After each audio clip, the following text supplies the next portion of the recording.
Risers Hyderabad ఒకప్పుడు bowling లో బలంగా ఉండేది. కష్టం అనుకున్నా స్కోర్లను కూడా డిపెండ్ చేసుకునేది. అయితే గతేడాది నుంచి సీన్ మారిపోయింది. బ్యాటింగ్ లో స్ట్రాంగ్ అయిపోయింది. వీర కొట్టుడుకు కేరఫ్ గా మారిపోయింది. సన్ రైజర్స్ హైదరాబాద్ తో మ్యాచ్ అంటేనే ప్రత్యర్థులు వణికిపోయే పరిస్థితి కనిపించింది. ఒకరి పోతే మరొకరు అన్నట్టుగా క్రీజ్ లో దంచి కొట్టిన సీన్లు గతేడాది కనిపించాయి. టీ20 ఫార్మాట్ కు సన్ రైజర్స్ హైదరాబాద్ బ్యాటర్స్ కొత్త నిర్వచనం చెప్పారు. బౌలర్లను బతకనీయరేమో అనుకునే విధ్వంసం సృష్టించారు.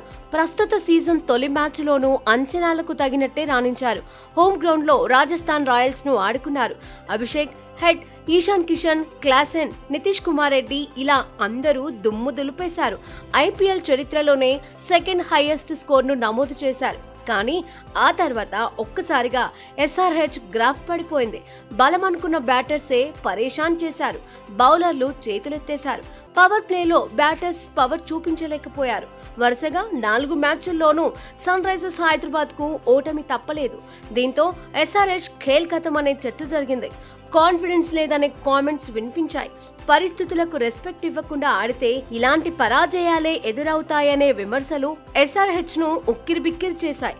అయితే ఈ విమర్శలకు పంజాబ్ కింగ్స్ పై సన్ రైజర్స్ హైదరాబాద్ ఆన్సర్ ఇచ్చింది.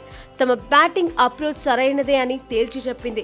బ్యాటింగ్ కు ఫేవర్ గా ఉన్న ఉప్పల్ పిచ్ పై తమ అసలు రూపాన్ని చూపించింది. బ్యాటింగ్ లో తమ పవర్ తగ్గలేదని నిరూపించుకుంది. పంజాబ్ కింగ్స్ 246 పరుగుల టార్గెట్ ను ఇచ్చినా అదర్లేదు బెదర్లేదు. ఏ దశలోనూ తలొక్కలేదు. గత మ్యాచ్ల్లో ఓటంలను మర్చిపోయే సరికొత్త చేంజింగ్ ను షురూ చేసింది. అభిషేక్ శర్మ సునామీలా చెలరేగిపోయాడు. అలవోకగా బౌండరీలు సాధించాడు. ట్రావిస్ హెడ్ మాత్రం స్ట్రైక్ రేట్ ను మెయింటైన్ చేస్తూనే అభిషేక్ కు సపోర్ట్ గా నిలిచాడు. ఇద్దరూ కలిసి ఉప్పల్లో విధ్వంసమే సృష్టించారు. అభిషేక్ శర్మ దెబ్బకు పంజాబ్ కింగ్స్ బౌలర్లు ప్రేక్షకుల్లా మారిపోయారు. ఇద్దరు ఓపెనర్లను కట్టడి చేయలేక ఇబ్బంది పడ్డారు. ఎస్ఆర్హెచ్ ఓపెనర్లు మాత్రం గేర్లు మార్చుకుంటూ దూసుకుపోయారు. తొలి 6 ఓవర్లలోనే సన్ రైజర్స్ హైదరాబాద్ వికెట్ కోల్పోకుండా 83 పరుగులు చేసింది. 46 బంతుల్లో 100 పరుగుల మార్కును టచ్ చేసింది. 66 బంతుల్లో 150 పరుగులు పూర్తయ్యాయి. 90 బంతుల్లోనే 200 పరుగులను అందుకుంది. Abhishek Sharma century, Travis Head half సెంచరీతో సన్ రైజర్స్ కు తిరుగు లేకుండా పోయింది.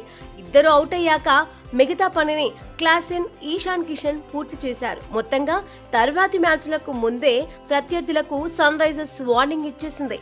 తమ దూకుడు తగ్గలేదని సంకేతాలు పంపించింది.